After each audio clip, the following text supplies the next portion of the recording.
Check, check, mic check. Check, check, mic check. Welcome to Podcast Envy. I'm your podcast boss, Andrea Klunder. This is episode 62, and it is part of our exploration of how podcasters are responding to global crises in our content, in our approach, using our shows and platforms to support our communities, and how we're adapting personally. And well, this series began with the COVID-19 pandemic. And then the George Floyd killing by police happened in Minneapolis and sparked protests and, in some cases, riots. And I, for one, have really had to sit with all that is bubbling up to the surface in 2020 and search inside for answers, not to mention casting about online among friends and listening to other content created by podcasters who I trust, looking for clues about where to go and how to proceed. That said, the interview I'm about to share with you was recorded during the pandemic time, but pre-George Floyd. And yes, I am feeling the need to mark time as BC19 and AD19 or BGF and AGF because these worlds feel very different to me. And I think we're all still trying to figure out what it means for each of us individually and all of us globally. Today's guest, Monica Rivera, is one of my favorite pod friends, meaning a real friend I have made through podcasting. I love getting to see her at podcast conferences, though that's not in the cards for 2020, speaking with her for the show and not for the show, and listening to her show, You Want to Do What? Monica has been featured on my other podcast, The Creative Impostor, episode 70, Do One Thing That's Completely Different, and then again on episode 86, Speak About the Hard Things, which was a live Q&A following the release of her incredible TEDx talk, The Flipside of Loneliness. I will, of course, be linking to those episodes and Monica's TEDx talk, which carries a lot of meaning for those of us feeling isolated during this whole shelter in place. And I have to say that even though at the time that I'm recording this intro and releasing this episode, cities are quote unquote opening back up and shelter in place restrictions are lessening or disappearing, or maybe they never were there in the first place, depending on where you're living, I still feel that isolation. I still feel that sort of hesitancy or wariness to be in public spaces around other people. It's sort of like we've forgotten how to be with each other, and we're still not 100% sure whether it's safe. And so all of that is to say that I think you should check out Monica's TEDx talk, The Flipside of Loneliness, on YouTube, because it's going to give you some perspective and some ideas for how to work with that feeling. The links will be in the show notes for this episode, in the description in your listening app, and at thecreativeimpostor.com/podenvy062, or you can just go to the Creative Impostor and type Monica's name in the search. Also, Monica's podcast, You Want to Do What, has recently gone through a hiatus and a redirection. This is going back to that responsive aspect of what I'm calling responsive podcast content strategy. And it really highlights this part of the magic of podcasting that is that you, as the show creator, have the ability to make your own choices, choose your own direction, craft your message, stand up for what you believe, and allow your show to breathe and change and grow along with you, the podcaster, in service of your listeners and your community. You have a platform, you have a voice, and you have the power to elevate more of what it is you want to see in the world. And Monica is 100% doing that through her work. Her new tagline post-hiatus is your battle cry to want more, do more, be more. And of course, rather than me sitting here telling you exactly how Monica brilliantly suggests that we do that, even in the midst of global crises, I'm going to let her tell you herself. Monica Rivera, producer and host of You Want to Do What? I love saying it like that. Welcome to Podcast Envy. Thank you so much for having me. It's good to be with you again after all this time. Yeah, absolutely. You are one of my favorite recurring guests. Where are you coming to us from? And I have to ask you this question because I know that you identify as a New Yorker, but I don't think you live in the city proper at this moment. I don't. I live in Jersey City. So they call it the sixth borough, so Jersey City, New Jersey, and it's right across the river. So I have an incredible view of New York, but I am now an inhabitant of New Jersey. How would you describe, because news media, right, we're hearing like all these horror stories about how New York is the epicenter of everything awful that is happening in this current time. How would you describe your immediate community, your surroundings, the view from your doorstep? Give us a little picture as to what life is like over there in Jersey City. Sure. So life is changing pretty rapidly week to week as we get closer to summer. And that's primarily because you can't really keep the New York City metropolitan area down when the weather gets warm. And I always feared for that. Growing up here my entire life, just knowing that feeling that when it comes into the air and the weather gets warm and people want to be outside, there's not much you can tell them to keep them back. That is so Chicago as well. Right. Even in the face of a pandemic. And I understand because what do we get? 3.5 months of really nice weather. So when the weather hits, people want to be outside.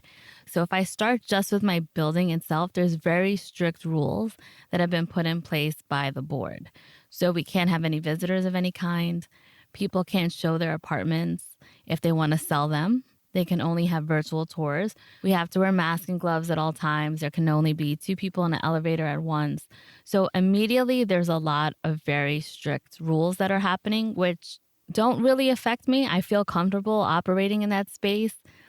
I want to be safe. I know other people want to be safe. I think with the exception of the poor folks that are trying to sell units, that's really challenging for them. But immediately that's what it looks like for me. When you go outside, it's a little bit different. So I don't live very far from your normal supermarkets and Targets and Walmarts and that kind of thing. And even if I've gone for a drive and drive past, it looks like a regular schmegular day at Target when you look at the parking lot. Supermarkets are very similar. And that's what's happening now. And that frightens me a little bit. As I drove by, I saw a pregnant woman exit Target without a mask. Freaked me out. I almost wanted to say, what are you doing? Go get a mask. Go back into Target. Find something to cover your face with. So I feel very apprehensive just in general, but I feel like it's relaxing a lot more around here than I think maybe we're ready for. And if you look at the statistics, there's still over 100 people passing away because of COVID. People think that's a low number because if you look at the population of our communities, 200 deaths seem low. But when you think 200 people dying every day the same exact way, and if you really frame it that way, it's a scary thing. And it frightens me, frankly.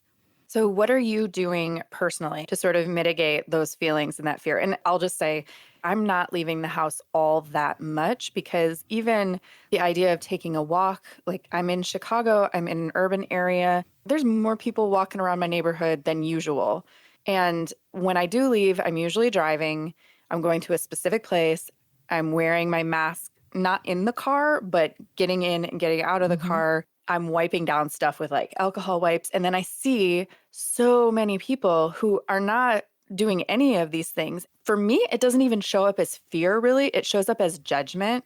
Like I feel that judgy side of me that wants to like yell out to them to put on a mask. I hope that nobody listening to this is somebody who's like, I'm not wearing a mask. But if you think about that and you drill down to it, really what that is that we're all connected. So even if we don't know one another and we're walking around seemingly as complete strangers, we're all affected by this one thing. So if you're not wearing a mask, it could affect me and that could affect my family and that could affect the people that I care about when I go home.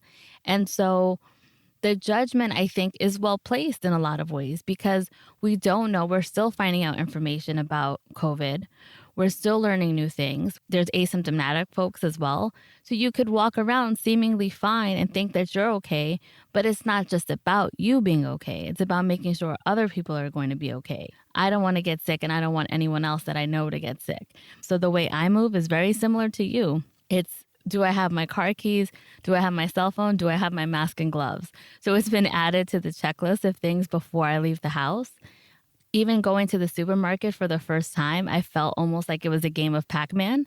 I wanted to avoid everybody. So every time I started to turn the cart down one aisle, I went back and I found another aisle that was empty, or evaluated if I really needed whatever product was in that aisle, because just there is that sense of not knowing. I think you can always tell what decade somebody was born in or how old they are by what video game they compare this to. Well, I have aged myself very badly with the Pac-Man reference. I got you, though. I'm right there with you. In terms of podcasting and in terms of your show, I have seen a lot of podcasters really stepping up to high levels of leadership for their listeners. We're responding like we don't necessarily always have all the answers as podcasters, but we're in this position where we have a microphone, where we have people listening. So how have you thought about the content that you're creating for your show in light of everything that's happening? Sure. So I always want the content to be meaningful. And I think about my audience, and specifically because I have a full-time job in analytics, I'm always thinking of who's listening. And we can map that information to understand who's listening. And a large amount of my audience are in highly populated states. They're in New York's and California's and Illinois and Texas, and places that have been affected by this and have stay-at-home rules, and people that are quarantined and self-isolating.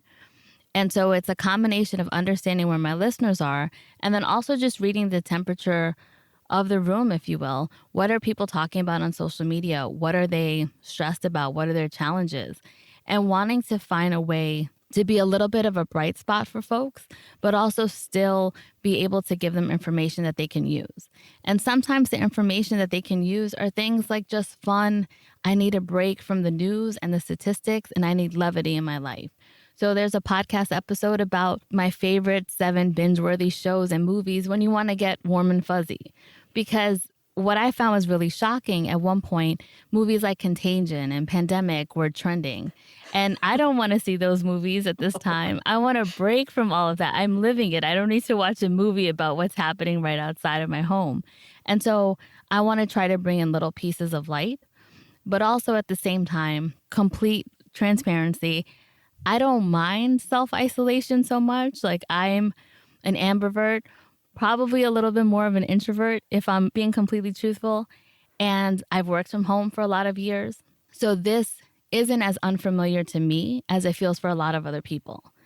And oftentimes when I told people I work from home, the response would be, "Oh, you're so lucky. I wish I could work from home."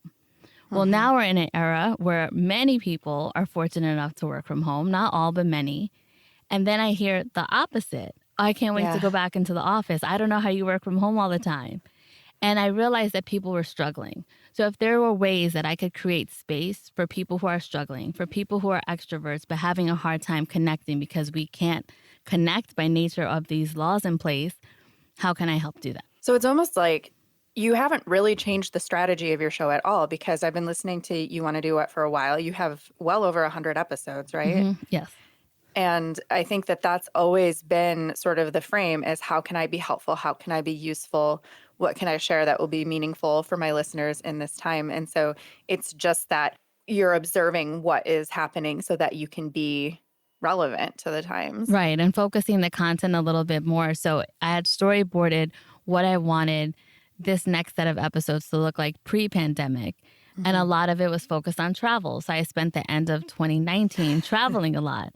But I realized, well, I'm not going to talk to people about traveling because, one, that's insensitive. Two, the places I visited, probably not the best places to talk about considering how hard they've been affected. Yeah. So I needed to change the strategy. So how can I still keep the mission of my show, but have it be more relevant to the times? Have you found anything challenging about producing your show right now? I feel at once like having these interviews to do and having these fixed things on my calendar and having the connection and having conversations is helpful.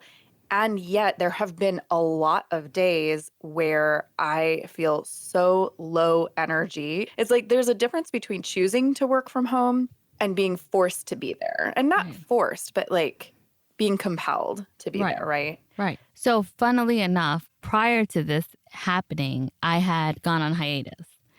And because this happened, it compelled me to want to start the show again. And I felt that there was more of a purpose for me to start the show. So as someone who's listened to podcasts now for, I lose count, but 12 or 13 years at least, for me, I like having the familiar voice in my ears. I listen to podcasts where I feel it's storytelling, but it's friendly. And I actually would think I know the host if I walk past them on the street and could ask them about themselves or their family or whatever was going on. And I just thought, what if people, even if it's one person, what if they feel comfort in having me in their ears on Wednesdays? Then I feel like I want to do that. How can I be of service in that way?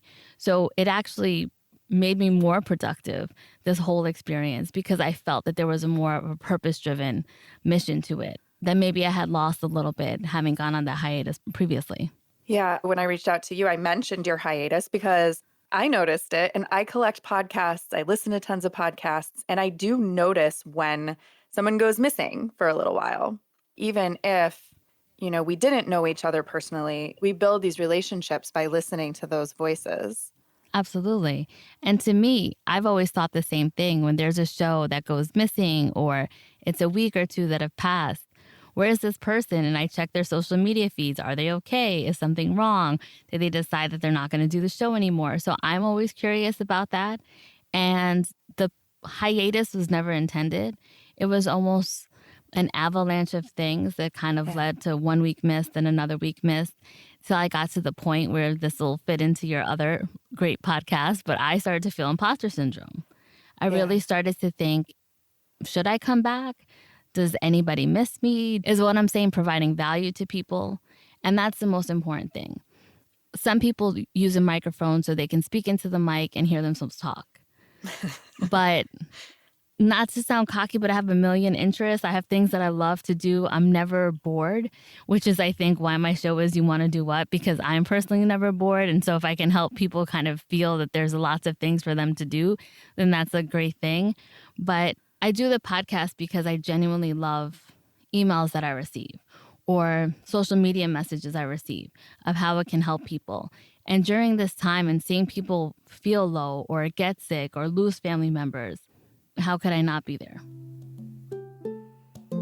It's Podcast Angel time, and right now everything is getting canceled, so I've got to be my own podcast angel. With podcasting conferences being postponed and the Chicago venue where I normally teach my popular Launch Your Podcast classes canceling all classes for the rest of 2020, I'm looking for ways to connect with you.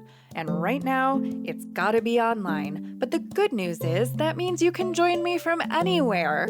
Thursday, July 9th, 2020. Launch Your Podcast will be online via everyone's favorite or least favorite platform these days, just depending, Zoom. And it's going to be free for the first 15 people who register. So don't wait. Head to thecreativeimpostor.com/launch-envy.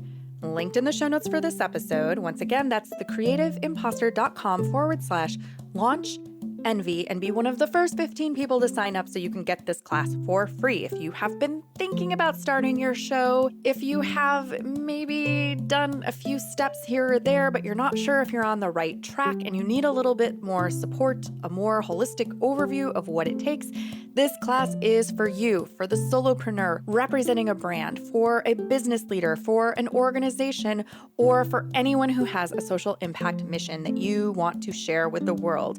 Already making your show? Don't need help launching? Huzzah! I have something for you too. Visit me at thecreativeimpostor.com/office hours. Office hours with your podcast boss? I say yes, please. thecreativeimpostor.com/office hours. And my intention here is that we will have a specialty topic each month that we will rotate and have an interactive conversation specific for your show and your situation. For example, topic number 1, defining success for your podcast. Once again, you can create a podcast on your own, but you don't have to do it alone. Have you seen Any changes in your listenership or any response directly from your listenership in terms of publications and whatnot saying like, oh, podcast listenership is down 12 point whatever Hmm. percent? I don't think that that's telling the full story. For sure. So it's interesting because I've observed there has been a dip, but then is the correlation because of the pandemic, or is the correlation because I had been gone for 8 or 9 weeks prior to that? So I can't necessarily pinpoint it to one or the other. The dip hasn't been significant. I would say probably about a 4% dip. And again, I'm an analytics girl, which is why I can narrow it down to 4%. But I will say this, I've received many more personal messages Yeah. directly through email than I have in the past. And a lot of them have come from overseas. So a woman from France, a woman from England, another woman from Italy that have written to me to tell me what the show means, or that they shared an episode with someone in their family or a friend of theirs that really needed it. So somehow these episodes are resonating with people, I think, on a deeper level and a more emotional level, because it takes a lot for someone to not just listen to an episode, but to also say, I'm going to email that person directly, which means I have to pay attention to the email address, or I have to go on their site to find the email address, but I have to find a way to contact them. And then I'm going to send a very personal email. And this isn't a couple of sentences. These are paragraphs long that people are taking time to actually write to me. So that's so meaningful to have that and to know. And again, it all goes back to when I listened to Bill Simmons when I first started, it just felt like Bill and I. So it's not about speaking to millions of people. If the podcast resonates with millions of people, that's great. But if it also resonates with one person, then that's the one person that I'm talking to. Yeah. And I think for every email that you receive from one listener, that probably represents an exponential number of listeners who didn't take that extra step of reaching out. What does podcasting right now provide for you, either in general, like always, or specifically right now? Like, what benefits are you personally getting from creating your show? When I came back after the 8 or 9 weeks, I changed the intro to the podcast.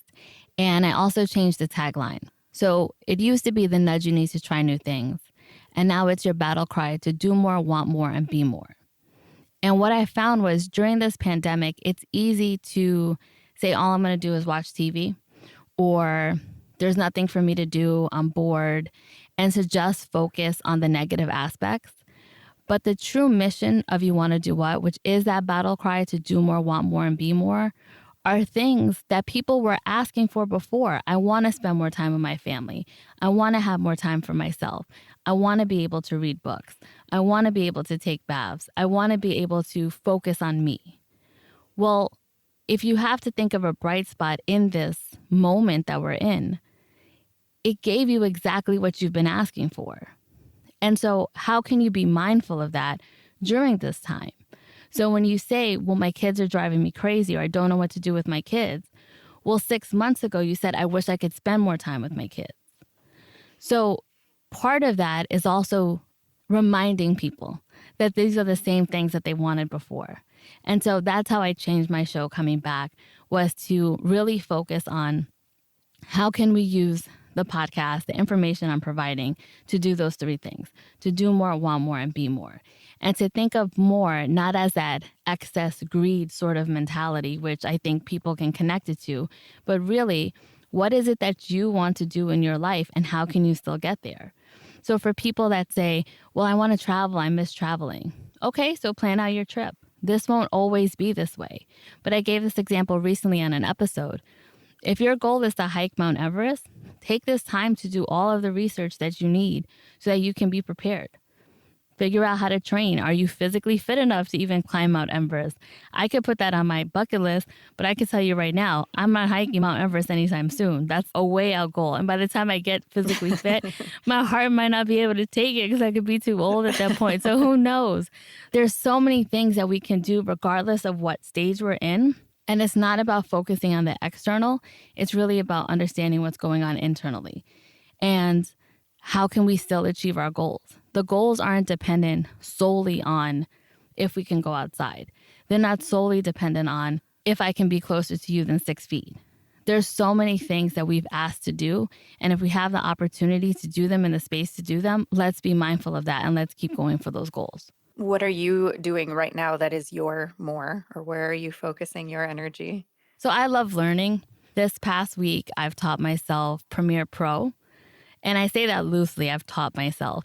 I created a 20-minute video in Premiere Right. I was going to Pro. say, for anyone who doesn't know, Premiere Yes. Pro is video editing software Yes. from So Adobe. video editing. I created a 20-minute video. I was able to do title cards and transitions and add in overlays.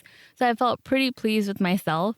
There's always that feeling of, if only I had 2 more years to fix this, this would be amazing. But also at the same time realizing this is the first step and this is me teaching myself something new. And that's been really exciting to do that. I've also been working with some other folks on podcast ideas they have and helping them come up with strategy and structure and those types of things. I've read a lot of books. I've reached out to folks that I want to interview that fall in line with the mission of You Want to Do What, and to be much more intentional, I think, also about the guests that I bring onto the show that are really fulfilling that mission of be more, do more, and want more. I've cooked a ton. I recently added 2 babies to my family, so I'm a plant mom now to soup plants. And if you asked me a year ago, I would tell you I'd probably kill anything fresh that came into this house. But I'm excited. They're named Lucy and Poindexter, so I have that. I have another one on the way. So just little things of trying to find ways to expand. I also bought a book on balcony gardening. So I have a balcony in my place, so I'm going to try that.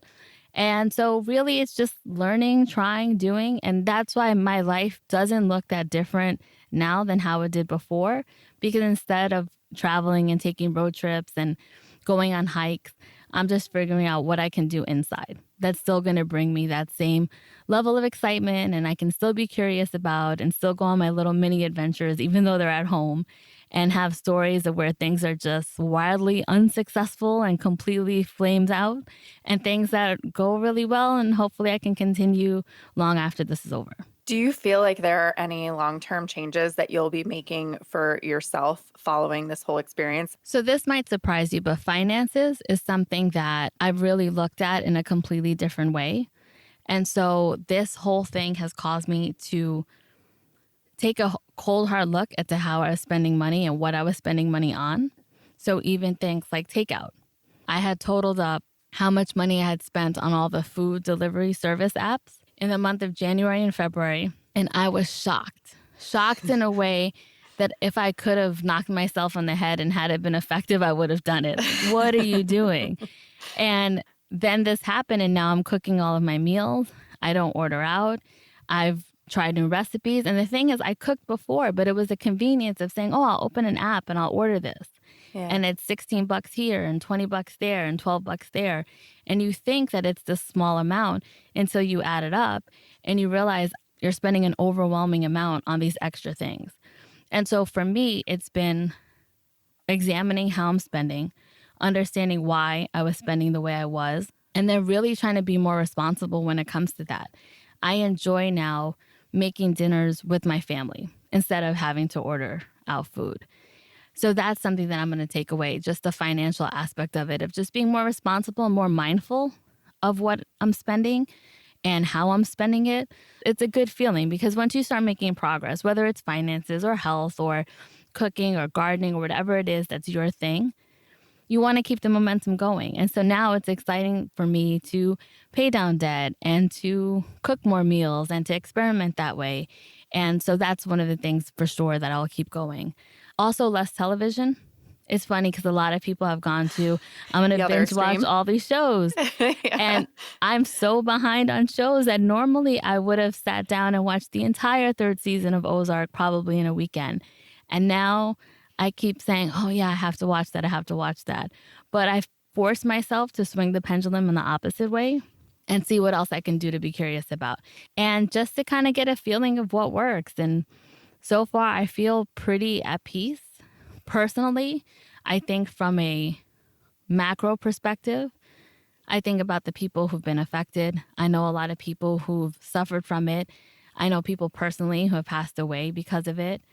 So it's keeping all of those people in mind as well, but also trying to, just like with the show, continue to create bright spots where I can. Yeah.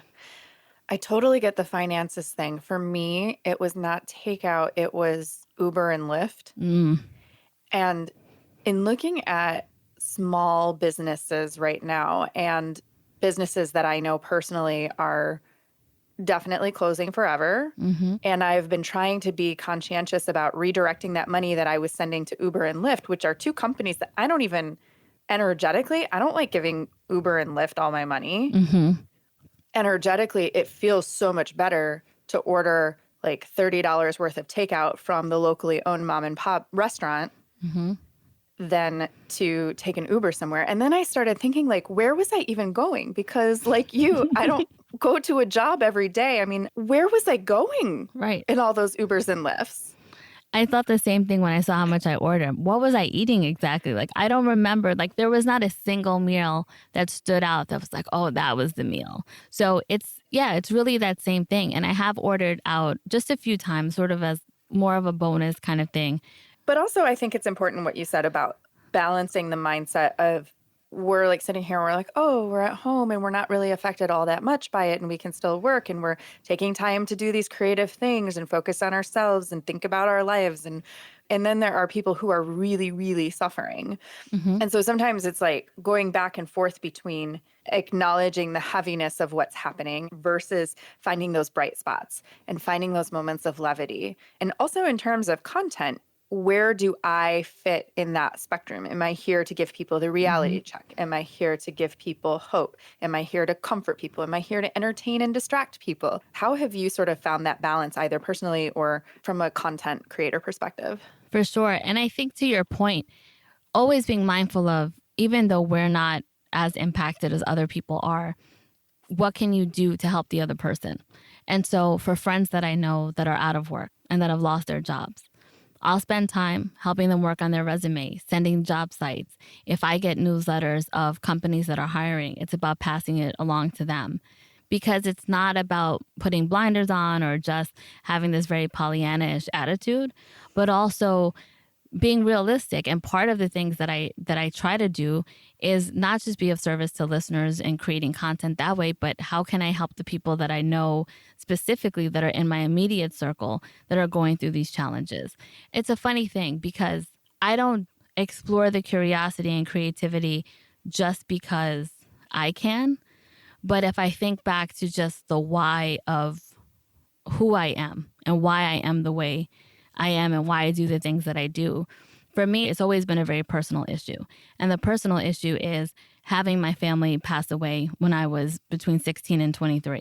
And in those years, those 7 years of seeing that loss, it's not just seeing the loss, but it's actually sitting with people as they're in the process of dying and being able to have conversations or listen to their thoughts when they know that this is happening. And so I've heard stories from my mom, from my dad, from my grandparents, how they have expressed all the things they wish they could do, but they didn't have an opportunity to do. So I'm not full of sunshine and rainbows and unicorns. It's not that, but it's always remembering my why, which is remembering how I had family that had dreams that seemed so small, to have a new living room set, to visit a country that they'd never been to go back home to an island, and they never were able to achieve it. So for me, I learned very early on that I have to take advantage of whatever the moments are and still try to make them fulfilling, even if I'm depressed. And there's days that I do feel depressed. But then I think back to that why, and that's what encourages me to create the content that I create, to try to be helpful to people where they are, and to try to do those little mindset shifts. Because life happens so fast, and seeing that for myself, those are the things that I remember so much. I remember conversations where my mom said, as soon as I get out of the hospital, I want us to go to the Bahamas, and I want us to get one of those hotel rooms that sit right on the beach. And she just wanted it so badly. And I remember where we're sitting and how we're positioned and where we were. And she just wanted that so much, and that never happened. And so it's little moments like that that I don't forget about when I create my show. And that's what I try to do as a content creator, just keep them in mind and try to hopefully be that nudge so that other people can can maybe shift perspective a little bit, because life will beat you down. And how are you going to create those moments for yourself? That is like the epitome of everything that I think that it means to be a true podcaster. I've been using the tagline, the craft and culture of podcasting. Mm, And that's what I mean by culture, is like taking your own personal experiences and those things that really drive you and applying that to the purpose of your work. And I think that's what really shines through in the authenticity of the show that you create, thank Monica, you. specifically. I appreciate that. And I wear this pendant on my neck, and it says, live the life you love the life you live. And so I've worn it. I don't even know how long I've worn it. That's how much I've had it, and probably needs to be polished and cleaned and all of that. But I wear this all the time. And honestly, it's just a reminder to me of who I am. And it just Yeah. really encompasses how I live my life. Do you think there will be any long-lasting changes in the podcasting industry or in the podcasting space as a result of the pandemic? I think listenership will go back up, because as Mhm. people go back to their normal routines and they commute to work and whatever form that is, whether it's plane, train, or automobile, people will go back to work. And I think you'll see the numbers go up. Personally, it's been hard to listen to podcasts with someone else in the apartment that might not want to listen to the same things you want to listen to. Or if you put headphones on and the person asks, hey, can I ask you this question? You're constantly taking out your earpods and putting them back on. Doesn't make for the smoothest listening experience. So I understand a lot of ways why listenership is down. So I think the numbers will go back up. I also think we'll have a lot of shows that pod fade. Mhm. People who may have created shows in this interim period that say, why not? I'm going to figure out how to start a podcast. And then life kicks back up and maybe they don't have the time or the space to create a show and all the demands that it asks of you in order to put on a show, however frequently you put it on. So I think that we'll see a lot of pod fading as well. But hopefully we'll see some emerging voices and people that were able to say, this was the period where I finally found my voice, or I found my niche, or I figured out what it was that I wanted to say.